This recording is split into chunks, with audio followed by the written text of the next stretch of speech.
Now, there's growing concern about the amount of advertising children are exposed to in cinemas, homes and even in the classroom. Ministers are so concerned about the nature of childhood in 21st century Britain, they have drawn up a 10-year plan addressing several issues, and advertising is one of their priorities. Yes, a survey has revealed the branding youngsters see in school is what they remember most. Why, and why does that matter? Alan Scurfield is from the advertising agency TenNine.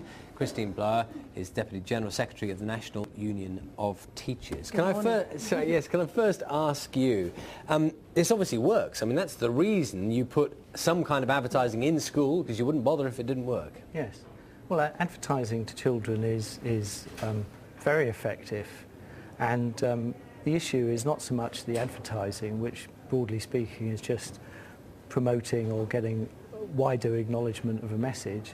It's what's being advertised, and the initiative announced today we would be wholly behind, in that our own company has a relationship with schools whereby the school has total veto, and what that means is nothing appears in the school without the head teacher's authority.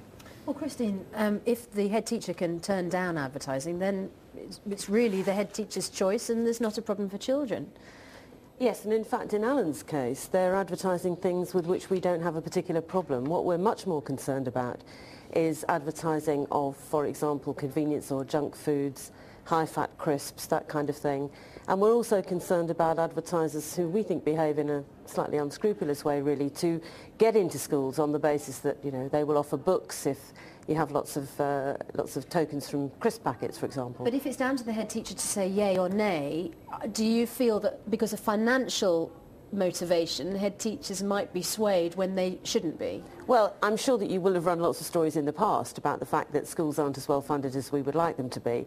And yes, there is sometimes a serious judgment to be made there. But of course, it isn't only in school, it's also out of school. And we're generally concerned about the advertising that is targeting children and making them either physically unwell or, you know, emotionally and mentally unwell. These lines are hard to draw, aren't they? I mean, are you saying categorically, there's some major corporation comes along and says we will sponsor, you know, a scheme that goes into schools? On absolute principle, you say no, because that would get the name, you know, the product could be a cereal manufacturer or something, into a school. So don't take the money, won't touch it ever.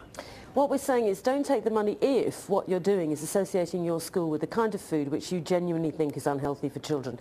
I mean, we all know there's an obesity crisis, and at the same time there's an obesity crisis, there's also a crisis about body image amongst children. So it's absolutely wrong for the schools to be engaging in work with products which we think are not good for children. We need children to be eating healthily.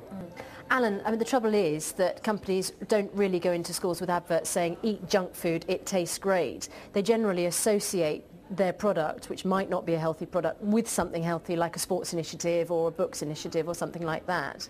Yes, I mean, my company is wholly in favour of the unambiguous statement. If something is appropriate and should be said, then we feel that it can be said. I think that a lot of blurring probably has happened with the problems of speaking to young people, and the ubiquitous teaching pack with the kind of postcard inside. To hard-pressed teachers may be a useful boon at some point.